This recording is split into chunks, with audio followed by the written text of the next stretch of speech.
जरा सोचिए, एक ऐसी लड़ाई जहां एक तरफ है असीमित शक्ति, पूरी की पूरी सेना, और दूसरी तरफ सिर्फ एक शांत, अचूक बुद्धि।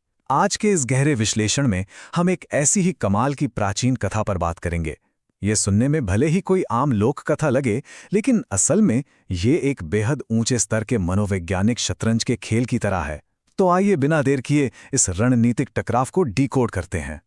इस पूरी कहानी की गहराई और क्रूरता को समझने के लिए जरा इस भयानक लाइन पर गौर कीजिए। शेरनी को पकड़ने के लिए उसके श्रावक को फंसाना पड़ता है। ये कोई मामूली वाक्य नहीं है। ये सीधे तौर पर सत्ता में बैठे लोगों की उस कुटिल मानसिकता को दिखाता है जहां वो अपना लक्ष्य पाने के लिए किसी भी हद तक गिर सकते हैं। जब उनका शारीरिक बल काम नहीं आता ना, तब वो ऐसे ही खतरनाक मनोवैज्ञानिक दबाव का सहारा लेते हैं। और ठीक यहीं से हमारा सबसे बड़ा और दिलचस्प सवाल खड़ा होता है। क्या एक निहत्थी लोहारिन जो एक बहुत ही साधारण से गांव में रहती है, वो एक क्रूर, घमंडी और ताकतवर राजा की सत्ता को पलट सकती है? ये द्वंद्व, ये लड़ाई पूरी तरह से एक तरफा लगती है। राजा के पास खजाना है, सेना है, निरंकुश अधिकार हैं, जबकि उस लोहारिन के पास सिर्फ और सिर्फ उसका दिमाग। चलिए देखते हैं कि ये असंभव सी लगने वाली लड़ाई आगे कैसे बढ़ती है। तो आइए इस टकराव के पहले हिस्से से शुरू करते हैं, सत्ता का अहंकार। यहां हमें दोनों पक्षों के बीच का भारी अंतर देखने को मिलता है। हमारे सामने दो बिल्कुल अलग किरदार हैं। एक तरफ है राजा वीरेंद्र, उसका पूरा वजूद, उसकी शक्ति, उसके घमंड और उसकी विशाल सेना पर टिका हुआ है। उसे लगता है कि राज्य की हर एक चीज बस उसकी निजी संपत्ति है। ये निरंकुश सत्ता का अंधा शोर है। और दूसरी तरफ है मालती, एक गरीब लोहार की पत्नी। उसके पास कोई हथियार नहीं है। उसकी पूरी ताकत, उसकी शांत बुद्धि, उसके असीम धैर्य और सच पर टिकी है। ये एकदम क्लासिक टकराव है, बलवान का अहंकार बनाम ज्ञानवान की शांति। अब देखते हैं कि खेल की शुरुआत में राजा ने अपनी बिसात कैसे बिछाई, उसकी कुटिल चालें क्या थीं। राजा वीरेंद्र सीधे तौर पे कोई बल प्रयोग करने के बजाय बड़ी ही सोची समझी और क्रूर रणनीति अपनाता है। इसके 3 स्पष्ट चरण हैं। पहला कदम, वो मालती के पति हरदत्त को एक असंभव सा काम सौंपता है, एक ऐसी तलवार बनाने का जिस पर कभी जंग न लगे। दूसरा कदम, इसी बहाने वो हरदत्त को महल में ही कैद कर लेता है। और तीसरा, जब मालती गांव में एकदम अकेली पड़ जाती है, तब वो रात के अंधेरे में सैनिकों को उसे पकड़ने के लिए भेज देता है। पति पत्नी को अलग करने की एक कितनी नपी-तुली और खौफनाक चाल थी। लेकिन राजा शायद ये भूल गया था कि उसका पाला किससे पड़ा है। यहीं मालती अपनी पहली और बेहद शानदार जवाबी चाल चलती है। सैनिक मालती समझकर जिसे लाल जोड़े में महल लाते हैं, वो घूंघट में छिपी एक लगभग अंधी और बिना दांतों वाली बूढ़ी महिला निकलती है। मालती ने अपना वेश बदलने की जगह एक छलावे का इस्तेमाल किया और राजा के ही आदेश को उसी के भरे दरबार में एक भारी सार्वजनिक अपमान में बदल दिया। ये राजा के लिए पहली सीधी शाहमात थी। लेकिन कहानी यहां खत्म नहीं होती। बात अब पत्थर की रस्सी तक पहुंच जाती है, जहां से तनाव और भी ज्यादा बढ़ जाता है। अब एंट्री होती है धूर्त मंत्री कपटदेव की। उसने एक ऐसा मनोवैज्ञानिक चक्रव्यूह रचा जो देखने में अजेय लगता था। मंत्री ने हरदत्त को पत्थर से रस्सी बनाने का एक और असंभव काम दे दिया और साथ ही 7 दिन में मृत्युदंड का एक टाइमर भी लगा दिया। उनका असली मकसद हरदत्त से काम करवाना नहीं था, बल्कि मालती को यह संदेश भिजवाना था कि अगर वो खुद को राजा के हवाले कर दे तो उसके पति की जान बच जाएगी। ये नैतिक रूप से घेरने का एकदम परफेक्ट ट्रैप था। लेकिन इस पूरी रणनीति में हरदत्त भी कम नहीं था। कबूतर के जरिए अपनी फटी हुई कमीज के टुकड़े पर कोयले से लिखकर उसने मालती को जो संदेश भेजा, उसका भावनात्मक और रणनीतिक वजन बहुत भारी है। उसने लिखा, पत्थर की रस्सी मेरे भाग्य में है, पर तुम राजा के महल की जंजीर मत बनना।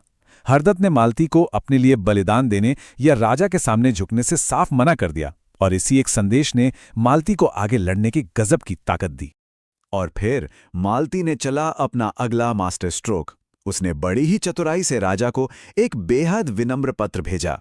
कृपया शाही खजाने से पत्थर की रस्सी का एक नमूना दें ताकि हमारा लोहार वैसी ही रस्सी बना सके। देखने में ये एक सीधी सी विनती लगती है ना, लेकिन असल में ये एक तर्कपूर्ण शाहमात थी, क्योंकि अगर राजा खुद नमूना नहीं दे सकता तो वो सजा कैसे दे सकता है। मालती ने बिना एक भी तीखा शब्द कहे राजा को चारों खाने चित कर दिया। जब राजा और मंत्री की बौद्धिक चालें फेल हो गईं, तो वे युद्ध के सबसे निचले स्तर पर उतर आए, यानी चरित्र पर सीधा प्रहार। महल ने अब मालती के खिलाफ समाज को ही हथियार बना लिया। पहले उन्होंने मनोहर नाम के एक रूपवान सैनिक को झूठी हमदर्दी और दोस्ती का नाटक करने भेजा, पर मालती ने उसे ये कहकर लौटा दिया कि बिना बुलाए मित्र या तो देवता होते हैं या धोखेबाज। जब ये दाव खाली गया तो उन्होंने पूरे राज्य में मालती से चरित्रहीन होने की झूठी अफवाहें फैला दी। नतीजा ये हुआ कि जो गांव वाले कल तक उसके साथ खड़े थे वो सब उससे दूर हो गए, और इसी अकेलेपन का फायदा उठाकर राजा ने न्याय के ढोंग में उसे मौत की सजा सुना दी। और यहीं से शुरू होता है इस खेल का सबसे खौफनाक और अंतिम ट्रैप, अग्नि परीक्षा का चक्रव्यूह। ये महज कोई सजा नहीं थी, बल्कि एक टिक टिक करता हुआ टाइम बॉम्ब था। पहले दिन जब अग्नि परीक्षा की घोषणा होती है तो पूरा गांव दहल जाता है, पर जरा मालती को देखिए। तीसरे दिन वो बिल्कुल शांत भाव से राजगुरु के पास जाती है, और 5वें दिन सूर्योदय के समय दहकते कोयलों पर मौत का ये खेल तय था। मालती की ये अजीब सी शांति साफ इशारा कर रही थी कि वो अपने अंतिम और सबसे खतरनाक चाल चलने के लिए पूरी तैयार है। और मालती की वो अंतिम चाल वाकई हैरान कर देने वाली थी। उसने अग्नि परीक्षा से इनकार नहीं किया, बल्कि कुछ ऐसी कड़ी शर्तें रख दीं जिसने पूरा खेल ही पलट दिया। उसने कहा कि परीक्षा पूरी तरह शास्त्रों के अनुसार होनी चाहिए। राजा, जो धरती पर ईश्वर और न्याय का प्रतीक है, वो रास्ते के अंतिम छोर पर खड़ा होगा, और जब मालती आग पार कर लेगी तो राजा को उसका हाथ पकड़कर उसे पवित्र घोषित करना होगा। इसका सीधा सा मतलब था कि अगर मालती पापी हुई तो अग्नि का ताप उसका साथ देने वाले राजा को भी लगेगा। मालती ने राजा के ही धर्म और उसके छिपे हुए अपराध बोध को उसी के गले का फंदा बना दिया। क्या गजब का दांव था ये। तो अब हम पहुंच चुके हैं इस कहानी के चरम बिंदु पर, जहां फैसला होना है बुद्धि और धर्म की जीत का। जरा उस दृश्य की कल्पना कीजिए। राज्य के बीचों बीच 7 फुट लंबा दहकता हुआ लाल कोयला बिछा है। हर तरफ भारी सन्नाटा है, और मालती उस रास्ते पर कदम रखती है, बिना किसी डर, बिना किसी झिझक के, एकदम शांत चेहरे के साथ। उसके हर एक स्थिर कदम के साथ राजा वीरेंद्र की धड़कनें तेज हो रही थी। मालती जितनी शांत थी, अंतिम छोर पर खड़ा वो शक्तिशाली राजा अंदर से उतना ही ज्यादा कांप रहा था।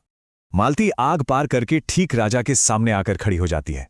अब धर्म और शास्त्रों के अनुसार राजा को आगे बढ़कर उसका हाथ थामना था, पर तभी उस परम अहंकारी राजा के मुंह से चीख निकलती है, रुको, ये स्त्री मुझे डराती है। और बस यही था इस पूरे शतरंज के खेल का अंतिम चेकमेट। राजा का अपना अपराध बोध उस पर इस कदर हावी हो गया कि वो मालती को छू तक नहीं सका।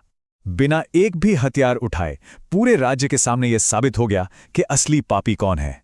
तो इस पूरी गाथा का निचोड़ आखिर है क्या? असली ताकत यानी ट्रू पावर क्या होती है? ये ताकत किसी ऊंचे पद, तेज तलवार या लोगों में खौफ पैदा करने से नहीं आती। असली ताकत आती है आपकी स्पष्ट सोच से, आपके धैर्य से, और सत्य के प्रति आपकी उस निष्ठा से जिसे कोई डिगा नहीं सकता। आपने देखा ना कैसे एक राजा की असीमित सत्ता भी एक साधारण सी महिला की इस बौद्धिक शक्ति के सामने पूरी तरह घुटनों पर आ गई। तो इस विश्लेषण के अंत में एक बहुत ही गहरा सवाल उभरकर सामने आता है। जब किसी तानाशाह का क्रूर बल एक साधारण से दिमाग की शांत और रणनीतिक चमक से टकराता है, तो खेल की बिसात को असल में कौन नियंत्रित कर रहा होता है? मालती ने हमें सिखाया कि अगर रणनीति सही हो तो सबसे ताकतवर और अजेय दिखने वाली ताकतों को भी उनके ही बुने जाल में फंसाया जा सकता है। तो जाते जाते इस सवाल पर जरूर सोचिएगा, और हाँ, अपने आसपास की हर परिस्थिति का ऐसे ही रणनीतिक विश्लेषण करते रहिएगा।